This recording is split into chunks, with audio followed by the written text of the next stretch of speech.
Hello' আসসালামু আলাইকুম। কি খবৰ? আশা কৰোঁ সকলো ভালে আছে আৰু আলহামদুলিল্লাহ মই ভালে আছোঁ। আজি বনাব লৈছোঁ মই নিৰামিষ খিচিৰি। তাৰ কাৰণে যি যি লাগে চব ইয়াতে মই ৰেডি কৰি দিছোঁ।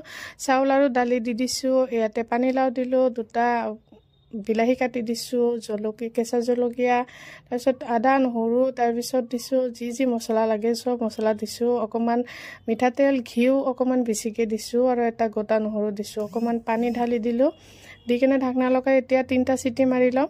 3টা চিটি মৰাৰ পাছত এয়া মোৰ খিচিৰি ৰেডি। এতিয়া মই এই খিচিৰিটো ছাৰ্ভ কৰিম। খিচিৰিটো সঁচাকৈ খাবলৈ বহুত টেষ্টি হয়। ওপৰেদি দি দিছোঁ অকণমান ঘিউ, অন্নপূৰ্ণা ঘিটো মোৰ খাবলৈ বহুত ভাল লাগে। তো এতিয়া মই খাই দেখাই আছোঁ। এটা গোল নেমু কাটি লৈছোঁ, নেমু অকণমান ছটিয়াই দিছোঁ। আৰু এই খিচিৰিটো মানে খাবলৈ বহুত টেষ্টি হয়। যেতিয়া মোৰ গা বেয়া হয় মই তেতিয়া এই খিচিৰি বনাই খাওঁ। ভাত নাখাওঁ বেছি, নহ'লে ৰুটি খাওঁ, নহ'লে মই খিচিৰিটো বনাই খাওঁ। সঁচাকৈ খাবলৈ বহুত টেষ্টি হয়। আপোনালোকেও এনেকৈ বনাই খাব পাৰে। তো আজিলৈ বাই, আল্লাহ হাফিজ।